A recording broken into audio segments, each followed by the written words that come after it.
नमस्कार, आप देख रहे हैं जन टीवी। मैं प्रीति शर्मा आपके साथ खबरों को विस्तार से भी जानेंगे, लेकिन शुरुआत करते हैं हेडलाइंस के साथ। बागेश्वर उपचुनाव के प्रचार का आज आखिरी दिन। जीत के लिए बीजेपी और कांग्रेस ने झोंकी ताकत। बीजेपी की पार्वती दास और कांग्रेस के बसंत कुमार के बीच है टक्कर।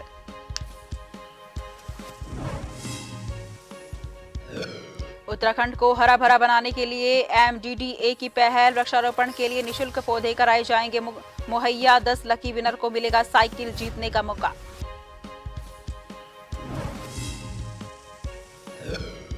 प्रदेश में डेंगू के मामलों में लगातार बढ़ोतरी। राजधानी में स्वास्थ्य विभाग का पुख्ता तैयारी का दावा, तो वहीं कांग्रेस प्रवक्ता गरिमा दसोनी ने उठाए सवाल। कहा, सब्जी मंडी जैसे अस्पतालों के हालात।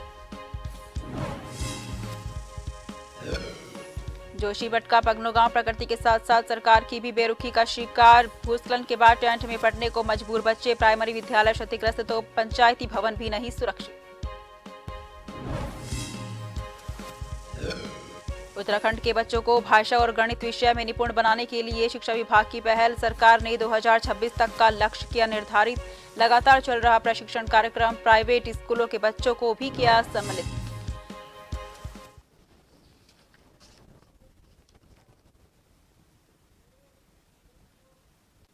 रुक करते हैं खबरों की ओर। बागेश्वर उपचुनाव का आज आखिरी दिन है। बता दें कि बागेश्वर उपचुनाव के प्रचार का आज आखिरी दिन है। शाम 5 बजे तक ये प्रचार थम जाएगा। सीएम धामी की काफली गैर में रैली होगी। बता दें कि सीएम का लोगों से मिलने का कार्यक्रम भी है। करण माहरा कांग्रेस के लिए प्रचार करेंगे। कांग्रेस और बीजेपी ने अपनी अपनी तरफ से पूरी ताकत झोंकी है। बीजेपी की पार्वती दास, कांग्रेस के बसंत कुमार के बीच है टक्कर।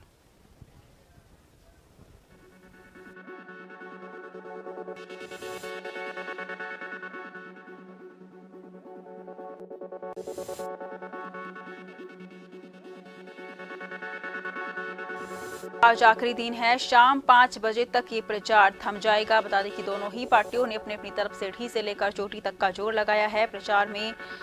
अब आज प्रचार का आखिरी दिन है।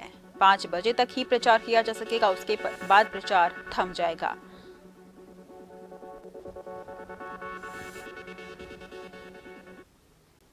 वही खबर पर तमाम जानकारी के लिए हमारे ब्यूरो चीफ एहसन पंत हमारे साथ जुड़ गए हैं। एहसन जी, बताइए क्या कुछ अपडेट है इस पूरे मामले को लेकर? प्रचार भी थम जाएगा आज, एहसन जी? बिल्कुल, आपको बताना चाहूंगा, उत्तराखंड बागेश्वर विधानसभा उपचुनाव के लिए आज शाम 5 बजे चुनाव प्रचार का आखिरी समय है। यानी आखिरी दिन आज 8 बजे तक ही चुनाव प्रचार हो सकेगा।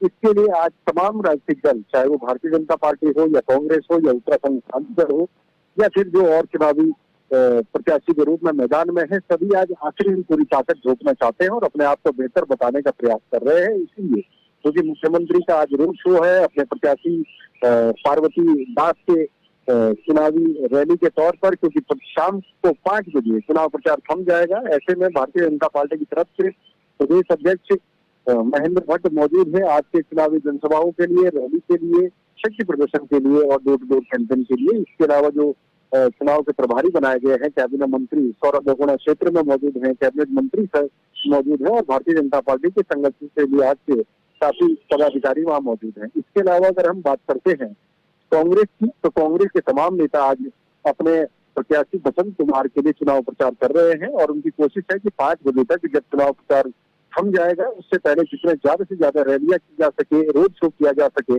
और अपनी पार्टी का कैंपेन किया जा सके और जिन मुद्दों पर चुनाव लड़ा जा रहा है उन मुद्दों को बड़ी प्रमुखता के साथ जनता के बीच पहुंचाया जा सके। जल, जंगल और जमीन के सवाल पर उत्तराखंड क्रांति दल के तमाम नेता अपने प्रत्याशी के लिए आज वोट मांग रहे हैं, रैली कर रहे हैं, रोड शो का आयोजन कर रहे हैं। तो कुल मिलाकर के कांटे की टक्कर, त्रिकोणीय आसार दिख रहे हैं, लेकिन भारतीय जनता पार्टी और कांग्रेस के बीच में सीधी टक्कर है।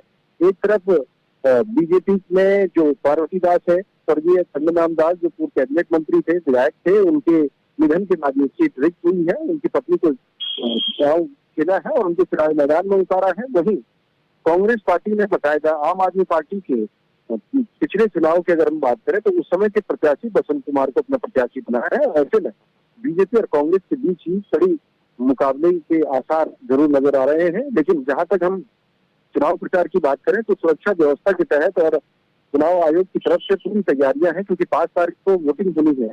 ऐसे में तमाम पोलिंग स्टेशन को और पोलिंग बूथ को तैयार किया गया है। सुरक्षा व्यवस्था चाक चौबंद रखी गई है और धारा 144 क्षेत्र में लगाई गई है। कुल मिलाकर के शाम 5 बजे आज चुनाव प्रचार थम जाएगा। बहुत बहुत शुक्रिया।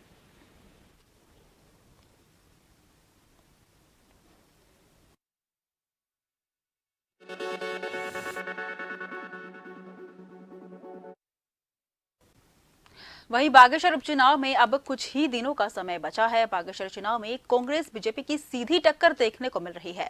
ऐसे में सियासी घमासान मचा हुआ है, बयानबाजी का दौर भी जारी है। वहीं बीते दिनों सूचना पर एसओजी और निर्वाचन आयोग ने चेकिंग के दौरान एक वाहन को सीज किया था, जिसमें 1,83,000 रुपए बरामद किए गए। इसी के साथ वहां पर कांग्रेस की प्रचार सामग्री भी बरामद की गई थी। इस मामले में बीजेपी प्रदेश प्रवक्ता विपिन कैथुला का कहना है कि चुनाव आयोग का चुनाव कराने का अपना तरीका होता है और वो निष्पक्ष रूप से चुनाव कराएगा।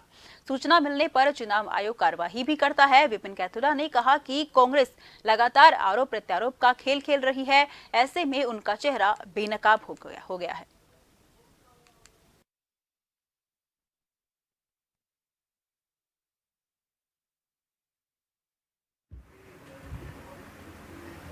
चुनाव आयोग निष्पक्ष तरीके से अपना चुनाव करवा रहा है। जैसे उनको कोई सूचनाएं मिलती हैं तो चेकिंग्स भी चलती हैं, तो सभी की चेकिंग हो रही है, चाहे प्रत्याशी कोई भी हो, कोई भी पार्टी है। इसमें निष्पक्ष ढंग से चुनाव आयोग अपना काम कर रहे हैं। निश्चित रूप से उसको अपना काम करना भी चाहिए। और कांग्रेस जो आरोप प्रत्यारोप कर रही है और करती आ रही है चुनाव को लेकर के, उनका चेहरा बेनकाब हुआ है कि किस प्रकार से वो इस चुनाव को खराब करने के लिए, किस प्रकार से इस चुनाव में धन बल और बाहुबल का इस्तेमाल कांग्रेस करना चाहती है। सब देख रही है बागेश्वर की जनता। कैबिनेट मंत्री और सोमेश्वर विधायक रेखा आर्य चनोदा पहुंची। बता दें, जहां उन्होंने हर वर्ष की भांति 2 सितंबर को शहीद दिवस मनाया और शहीदों को श्रद्धांजलि और श्रद्धा सुमन अर्पित किए। साथ ही इस दौरान अमर शहीदों के परिवारजनों को सम्मानित भी किया। उन्होंने कहा कि देश को स्वतंत्रता दिलाने के लिए जितने भी आंदोलन हुए हैं, उन सभी आंदोलनों में सोमेश्वर की बोरारो घाटी के वीर स्वतंत्रता संग्राम सेनानियों ने प्रतिभाग किया और देश को आजाद करने में अपना अहम योगदान दिया। इस दौरान सभी को संबोधित करते हुए कहा कि हमें अपने शहीदों के बलिदान को कभी नहीं भूलना चाहिए और उनके दिखाए गए मार्ग पर आगे बढ़ते हुए देश की सेवा करनी चाहिए। वहीं गांधी इंटर कॉलेज के छात्रों द्वारा कई सांस्कृतिक प्रस्तुतियां भी दी गई।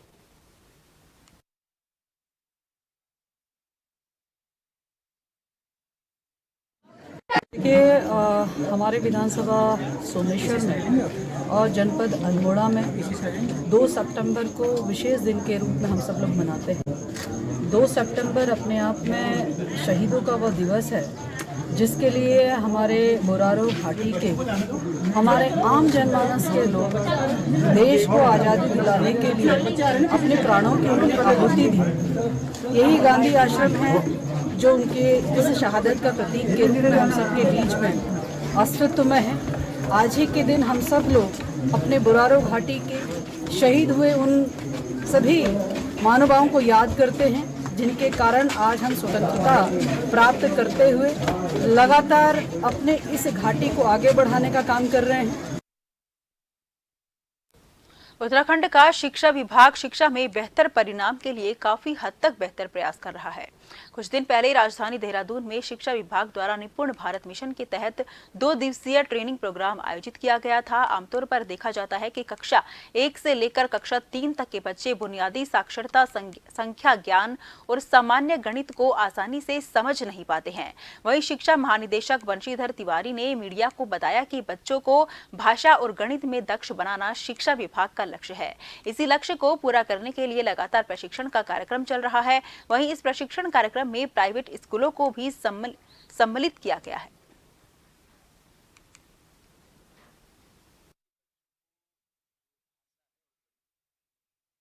बच्चों को भाषा और गणित, देखिए बच्चों को जो भाषा है और गणित है, कम उम्र के बच्चों को भाषा और गणित में दक्ष बनाना FLN प्रोग्राम का लक्ष्य है। उसके लिए पूरे प्रदेश में प्रशिक्षण का कार्यक्रम चल रहा है ताकि मातृभाषा में बच्चों को भाषा और गणित में दक्ष बनाया जा सके। उसको लेकर के हमारा कार्यक्रम है और उसको हमने प्राइवेट इंस्टीट्यूशंस, जो हमारे प्राइवेट स्कूल्स हैं, उनको भी इसमें जोड़ा है ताकि कोई भी ऐसा बच्चा हमारे प्रदेश में न छूटे जो मूलभूत रूप से भाषा और गणित में दक्ष न हो।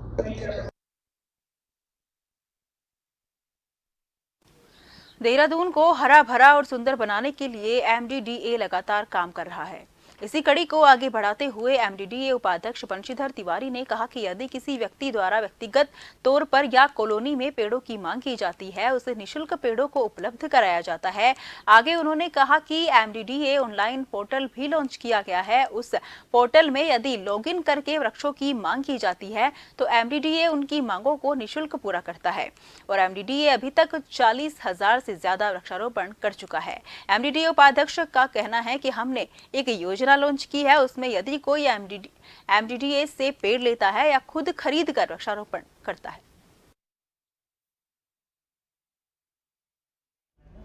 देखिए, MDDA के द्वारा अगर कोई व्यक्तिगत और संगठन के स्तर पर या किसी कॉलोनी में अगर पेड़ की डिमांड करता है तो हम लोग निःशुल्क पेड़ उपलब्ध कराते हैं। MDDA ऑनलाइन हमारा पोर्टल है। हमने ये कहा कि उस पर कोई लॉगिन करके अगर हमसे पेड़ की मांग करता है तो हम देंगे। लोगों ने डिमांड भी की, हम लोग दिया भी है और अब तक हम इस वर्ष 40,000 से ज़्यादा पेड़ का वृक्षारोपण कर चुके हैं। हमने ये योजना उसमें लॉन्च की है कि अगर कोई हमसे पेड़ लेता है या खुद का भी खरीद के लगाता है और सेल्फी लेकर के हमारे पोर्टल पे अपलोड करता है, तो जितनी भी पोर्टल पर हमारे सेल्फी अपलोड करेगा पेड़ लगाते हुए, उसमें से रैंडमली हम लोग लाठी निकालेंगे और 10 लोगों को उसमें से साइकिल देंगे तो स्वच्छ पर्यावरण के लिए प्रेरित करेंगे।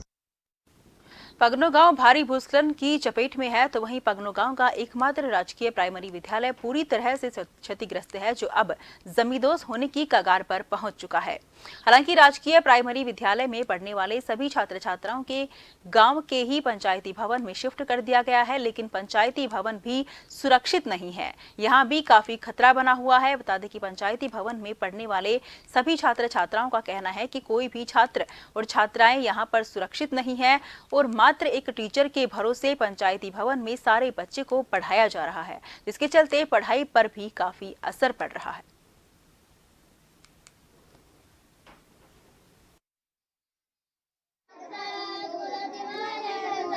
क्योंकि यहाँ पर बच्चे पहले यहीं पढ़ते थे, जो 1 महीने से लगातार स्कूल की या 20 मीटर की दूरी पे स्कूल पीछे थे और यहाँ से ये भू धराशाव होने के कारण स्कूल आगे की ओर बढ़ गया है, मतलब फिसल रहा है। दिन प्रतिदिन इसमें बदलाव हो रहा है। आप देख सकते हैं कि यहाँ पर बहुत सारी दरारें और स्कूल पूरी तरह क्षतिग्रस्त हो चुका है। हमारे यहाँ ठीक से पढ़ाई भी नहीं हो रही है और हमारे यहाँ 2 सर थे पर अब एक ही है, क्योंकि एक व्यवस्था पे है और हमारा ना तो यहाँ किचन है, ना तो यहाँ टॉयलेट है, ना तो यहाँ पीने की व्यवस्था है।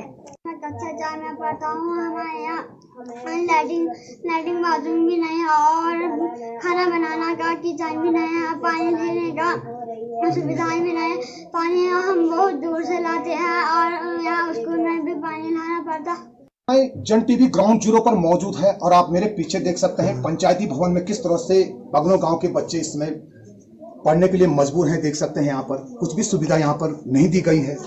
ये देख सकते हैं किस तरह से खुले मैदान में यहाँ पर 30 बच्चे के आसपास पढ़ रहे हैं। यहाँ पर देख सकते हैं आप, ये नौनिहालों का भविष्य आप देख सकते हैं। हमारे जन टीवी के माध्यम से यहाँ पर पंचायती भवन है और ये पंचायती भवन पूरी तरह से क्षतिग्रस्त है। यहाँ पर भी बच्चे सुरक्षित नहीं है। देख सकते हैं किस तरह से यहाँ पर बच्चे मजबूरी में यहाँ पर पढ़ रहे हैं। देख सकते हैं आप तस्वीरों में। जन टीवी इस समय पूरे पगनो गांव को कवर कर रहा है। देख सकते हैं यहाँ पर किस तरह से यहाँ पर छोटे छोटे बच्चे हैं। ये देख सकते हैं कबर से किस तरह से खतरे में इस वक्त अंधकार में ये बच्चे जी रहे हैं। यहाँ पर छोटे छोटे बच्चे, इनके चेहरे पर देख सकते हैं किस तरह से मायूसी छाई हुई है, जबकि विद्यालय होकर के भी ये बच्चे किस तरह से बीच गांव गली जाने वाला रास्ते में एक पंचायती भवन है उसमें किस तरह से पढ़ रहे हैं। ये आप तस्वीरों में समझ सकते हैं। काफी मायूसी इस वक्त पगनो गांव के बच्चों में देखी जा रही है।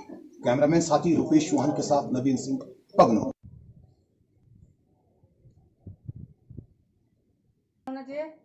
की चपेट में ये गांव पगनो काफी महीने से ये कगार पर, भूस्खलन की कगार पर है। लोगों ने वहां पर से पलायन करना भी शुरू कर दिया है। तो यही नज़ारा अब स्कूल का दिखा रहे हैं, जहां पर एक स्कूल भवन की हालत जर्जर है, जिसके चलते उसे पंचायती भवन में शिफ्ट किया गया। यहाँ छोटे छोटे मासूम बच्चे हैं जिनका भविष्य भी दांव पर लगा हुआ है। प्रशासन की लापरवाही के चलते यहाँ पर मासूम बच्चे परेशानी का शिकार हो रहे हैं। बता दें कि पगनो गांव के स्कूल की ये तस्वीरें हैं, जहां पर स्कूल भवन जमींदोज हो गया है, जमींदोज होने की कगार पर आ गया है, जिसके चलते उसे पंचायती भवन में शिफ्ट किया गया है।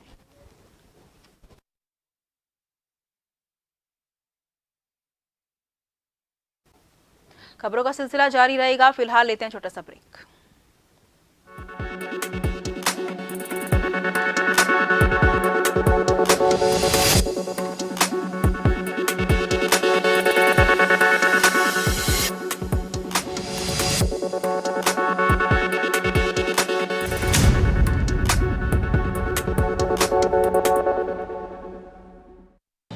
डेंगू से बचने के लिए जरूरी है आसपास पानी जमा ना होने दें। डेंगू से बचाव करना है तो याद रखिए ये सारी बातें। डेंगू के मच्छर साफ पानी में पनपते हैं, इसलिए अपने आसपास पानी जमा नहीं होने देना है और रखनी है साफ सफाई। पानी की टंकी व जल संचय के बर्तनों को रखना है ढककर। सभी गुलदस्तों, गमलों, पानी के बर्तनों, कूलर का पानी सप्ताह में एक बार पूरी तरह से खाली कर दें और सुखाकर फिर से पानी भरें। प्रयोग में न आने वाले खाली बर्तन, बोतल, डब्बे, टायर, नारियल के खोल जैसी चीजें इधर उधर ना फेंकें। इनमें जमा हो सकता है बारिश का पानी और पनप सकते हैं डेंगू के मच्छर। मच्छरों से बचने के लिए ऐसे कपड़े पहने जो शरीर को ज्यादा से ज्यादा ढके। मच्छरदानी का इस्तेमाल करें। बिना चिकित्सकीय सलाह के कोई भी दवा न ले। नमस्कार। डेंगू और मलेरिया की रोकथाम, नियंत्रण और बचाव के लिए हम सभी को अपने आसपास के वातावरण को स्वच्छ बनाए रखना है, क्योंकि बारिश के मौसम में संक्रामक बीमारियों के साथ साथ डेंगू और मलेरिया के लार्वा भी तेजी से पनपते हैं।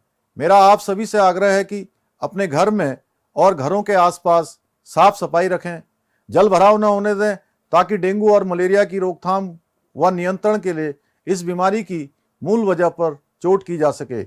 हम सभी प्रत्येक रविवार को यह सुनिश्चित करें कि डेंगू के मच्छर आपके घरों या आसपास पनप तो नहीं रहे हैं। छतों पर, कूलरों पर और गमलों की ट्रे पर पानी एकत्रित न होने दें। उस स्थान को साफ सुथरा रखें। हम सभी डेंगू और मलेरिया से बचाव के लिए जागरूकता फैलाएं और एक संकल्प लें कि आसपास के वातावरण को स्वच्छ बनाए रखेंगे और एक दूसरे को सहयोग करते रहेंगे। हर रविवार रहें तैयार, स्वच्छता अपनाकर करें डेंगू और मलेरिया पर वार। धन्यवाद। जागरूकता के साथ बरतनी है सावधानी।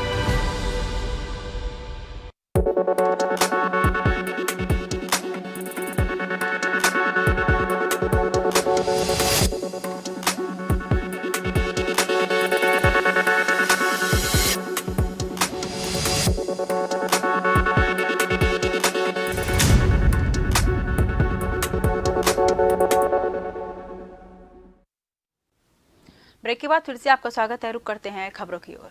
राजधानी दून में बीते कई दिनों से लगातार बढ़ रही डेंगू के मामलों ने स्वास्थ्य विभाग की चिंता बढ़ा दी है। जहां एक तरफ अस्पतालों में डेंगू मरीज भर्ती हैं, तो वहीं स्वास्थ्य विभाग अपनी तैयारी पुख्ता कर रहा है। हालांकि स्वास्थ्य विभाग द्वारा किए गए दावे धरातल पर कम ही नजर आ रहे हैं। इसी को देखते हुए इधर दून स्थित ITDA में डेंगू कंट्रोल रूम बनाया गया है, ताकि डेंगू को कंट्रोल करने में एक अहम भूमिका निभाई जा सके। साथ ही कंट्रोल रूम में तमाम शिकायतें भी आम जनता की मिल रही हैं। महामारी रोग विशेषज्ञ डॉक्टर पीयूष ने कहा कि ज्यादातर शिकायतें प्लेटलेट्स और बेड इत्यादि से संबंधित आ रही हैं, जिन शिकायतों का तत्काल संज्ञान लिया जा रहा है।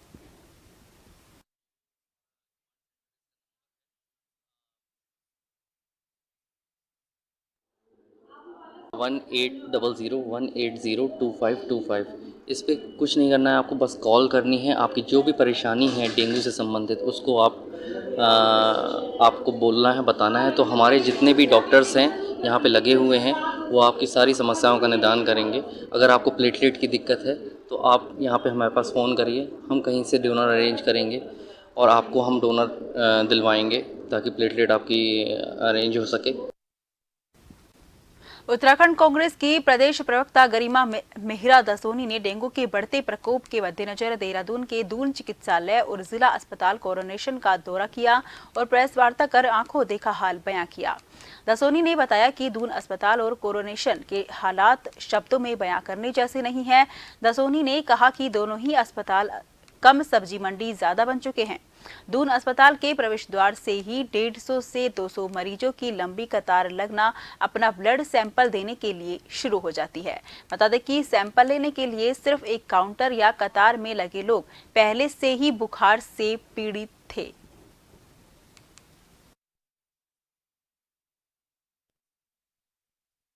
डेंगू जिस तरह से विकराल रूप प्रदेश के अंदर ले चुका है, उसके बावजूद जो सरकारी इंतजामात हैं वो नाकाफ़ी हैं। लोगों को ये चिंता थी कि जो परिजन उनके एडमिट हैं उनका रख रखाव या उनका इलाज ठीक से नहीं हो रहा, और वाकई यकीन मानिए जब मैं वहाँ पहुँची तो दोनों ही अस्पतालों का हाल कहीं से कहीं तक अस्पतालों जैसा नहीं, सब्जी मंडी जैसा था। कोई रोक नहीं, कोई टोक नहीं, किसी को भी आने जाने पर कोई टाइमिंग्स नहीं। मरीज के बिस्तर पर 4-4 लोग बैठे हैं। आईसीयू का एसी काम नहीं कर रहा, आईसीयू के पंखे काम नहीं कर रहे, स्टाफ का टोटा पड़ा हुआ है। इतने मरीज वहां हैं और 150-200 कतार में लगे हुए हैं अपना सैंपल लेकर ब्लड का। और क्यों काउंटर्स ज्यादा नहीं खोले जा सकते सैंपल कलेक्शन के? बीजेपी राष्ट्रीय सह कोषाध्यक्ष और सांसद राज्यसभा नरेश बंसल ने भारत के पहले सौर मिशन आदित्य L1 के सफल प्रक्षेपण के लिए इसरो के वैज्ञानिकों और इंजीनियरों को बधाई दी है। उन्होंने भारत के पहले सूर्य मिशन आदित्य L1 की लॉन्चिंग पर इसरो के वैज्ञानिकों की जमकर सराहना की है। बीजेपी राष्ट्रीय सह कोषाध्यक्ष और सांसद नरेश बंसल ने कहा कि इसरो ने देश को गौरवान्वित होने के अनेक मौके दिए हैं। चंद्रयान 3 के बाद इसरो ने आदित्य L1 को सफलतापूर्वक लॉन्च कर देश का मान बढ़ाया है। देश के वैज्ञानिकों की इस अभूतपूर्व उपलब्धि से संपूर्ण भारत का डंका विश्व में बजा है। पूरा देश बेहद उत्साहित है और अपने सुपर वैज्ञानिकों पर बेहद गर्व महसूस कर रहा है।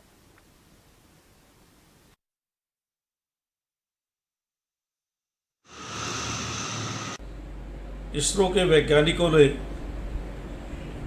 स्पेस के क्षेत्र में आज PSLV C57 आदित्य L1 सफलतापूर्वक लॉन्च करके एक और उपलब्धि प्राप्त की है। मैं इसरो के वैज्ञानिकों को बहुत बहुत बधाई देता हूं। भारतीय ब्राह्मण समाज रुड़की द्वारा आदर्श नगर स्थित श्री गार्डन में पत्रकार वार्ता का आयोजन किया गया। पत्रकारों को संबोधित करते हुए भारतीय ब्राह्मण समाज रुड़की के अध्यक्ष पंडित सतीश कुमार शर्मा ने बताया कि प्रत्येक वर्ष की भांति इस वर्ष भी आने वाली 10 सितंबर को आदर्श नगर श्री गार्डन में ब्राह्मण प्रतिभा और मेधावी छात्र छात्राओं के सम्मान समारोह कार्यक्रम का आयोजन किया जा रहा है, जिसमें मुख्य अतिथि के तौर पर पूर्व कैबिनेट मंत्री उत्तराखंड सरकार मदन कौशिक मौजूद रहेंगे। समारोह की अध्यक्षता ब्रह्म स्वरूप ब्रह्मचारी जी महाराज करेंगे। उन्होंने बताया कि इस कार्यक्रम में ब्राह्मण समाज के होनहार छात्र छात्राओं और प्रतिभाओं को सम्मानित किया जाएगा। वो 70 वर्ष से अधिक आयु के ब्राह्मण समाज के बुजुर्ग व्यक्तियों को भी सम्मानित करने का काम किया जाएगा। जो हमारा 10 सितंबर को भारतीय ब्राह्मण समाज की ओर से ब्राह्मणों के जो प्रतिभावान बच्चे और जो बुजुर्ग हैं उनका जो प्रतिवर्ष की भांति सम्मान समारोह किया जाता है, इस बार वो 10 सितंबर को यहीं श्री गार्डन में किया जा रहा है। उसी के उपलक्ष्य में आज जो निमंत्रण पत्र हैं, जो हमारे कार्ड हैं, उनका विमोचन किया गया है। उसी के उपलक्ष्य में ये बैठक बुलाई गई है। एक नजर हेडलाइन पर।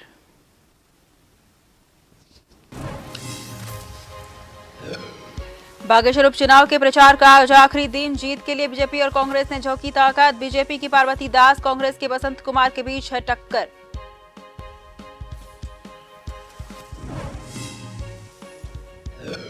उत्तराखंड को हरा भरा बनाने के लिए MDDA की पहल। वृक्षारोपण के लिए निःशुल्क पौधे कराए जाएंगे मुहैया। 10 लकी विनर को मिलेगा साइकिल जीतने का मौका।